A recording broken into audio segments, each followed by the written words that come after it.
गोंदवले वाघमोडेवाडी रस्त्याला पावसाचं पाणी साचून रस्त्याला तळ्याचं स्वरूप येऊन लोकांची गैरसोय होत होती। श्री ब्रह्मचैतन्य महाराज समाधी मंदिराजवळच्या याच रस्त्यावर पाटबंधारे विभागाचं कार्यालय आहे।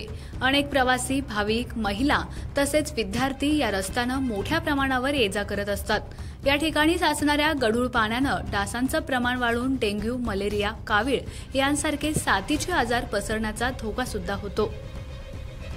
या रस्त्याच्या दुरुस्तीबाबत संबंधित प्रशासनाला वारंवार सांगून देखील याकडे जाणून-बुजून दुर्लक्ष केलं जात होतं। त्यामुळे या पाण्याची विल्हेवाट लावून रस्त्याची तात्काळ डागडुजी न केल्यास मनसे आंदोलन करणार असल्याचा इशारा मनसेचे जिल्हाध्यक्ष धैर्यशील पाटील यांनी दिला होता। या इशाऱ्याची दखल घेऊन आंदोलनाआधीच संबंधित ठेकेदार व प्रशासनानं मुरुम टाकून रस्ता दुरुस्त केला। या रस्त्यावरील खड्डे भरले तसेच रोलरच्या सहाय्यानं रस्त्याचे सपाटीकरण करण्यात आलं। यावेळी मनसे जिल्हाध्यक्ष धैर्यशील पाटील, मनसे विद्यार्थी सेनेचे जिल्हाध्यक्ष सागर कट्टे, रणजित पडमलकर, राजेंद्र कट्टे, विजय पाटील, राजेंद्र पाटील व कार्यकर्ते भर पावसात थांबून होते। रस्त्याची दुरुस्ती केल्याबद्दल धैर्यशील पाटील यांनी संबंधित ठेकेदार कंपनीच्या कर्मचाऱ्यांचा सत्कार केला। या कामामुळे नागरिकांनी मनसेचे आभार मानले।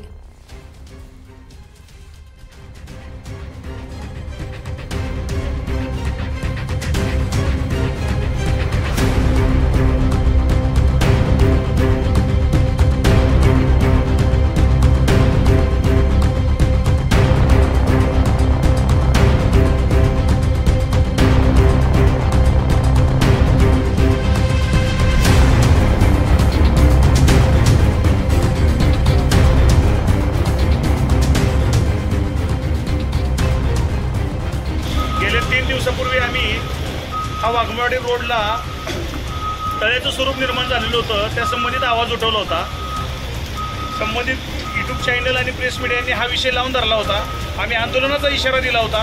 आंदोलनाच्या इशाऱ्यानंतर आज संबंधित कंपनीने आणि प्रशासनाने याच्यामध्ये लक्ष घालून रोडचं काम चालू केलेलं आहे। त्याबद्दल त्यांचं सर्वांचं आम्ही अभिनंदन करत आहोत।